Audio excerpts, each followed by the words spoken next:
Hi friends, welcome to our channel Ammi Chutney. இன்றைக்கி நம்ம இந்த சம்மர் சீசனுக்கு ஏற்ற மாதிரி குளு குளு கோல்டு டல்கோனா காஃபி எப்படி செய்கிறதுன்னு பார்க்க போகிறோம். டல்கோனா காஃபி எப்படி செய்கிறதுன்றது உங்கள் எல்லாருக்குமே தெரிஞ்சிருக்கும்னு நினைக்கிறேன். ஸோ வாங்க இன்றைக்கி நம்ம கோல்டு டல்கோனா காஃபி எப்படி செய்கிறதுன்னு பார்க்கலாம். டல்கோனா காஃபி செய்கிறதுக்கு ஃபஸ்ட்டு ஒரு டம்ளர்லேயோ இல்லைனா காஃபி மக்லேயோ 2 ஸ்பூன் அளவுக்கு இன்ஸ்டன்ட் காஃபி பவுடர் சேர்த்துக்கலாம். நீங்கள் ரெகுலராக எந்த இன்ஸ்டன்ட் காஃபி பவுடர் யூஸ் பண்ணுறீங்களோ அதையே இதுக்கும் எடுத்துக்கலாம். அடுத்து 2 ஸ்பூன் அளவுக்கு சுகர் சேர்த்துக்கலாம்.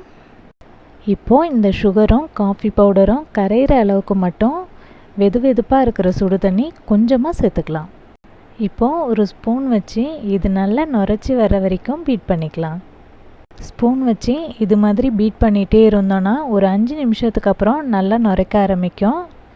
10லேருந்து 15 நிமிஷம் இது மாதிரி கண்டினியூஸாக பீட் பண்ணிகிட்டு இருந்தோன்னா ஃபோம் மாதிரி நல்லா நுரைச்சி வரும்.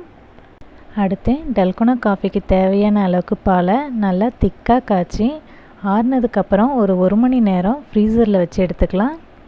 இது கோல்டு காஃபின்றதுனால பால் நல்லா சில்லுன்னு இருந்தால் நல்லாயிருக்கும். இப்போது இந்த சில்லுன்னு இருக்கிற பாலை மிக்ஸி ஜாரில் சேர்த்துக்கலாம்.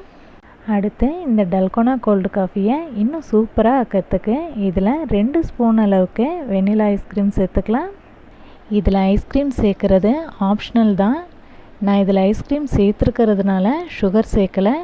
வேணும்னா 1/2 ஸ்பூன் அளவுக்கு பவுடர் பண்ண சுகர் சேர்த்து இதெல்லாம் ஒன்றா கலக்கிறதுக்காக ஒரு தடவை கிரைண்ட் பண்ணி எடுத்துக்கலாம்.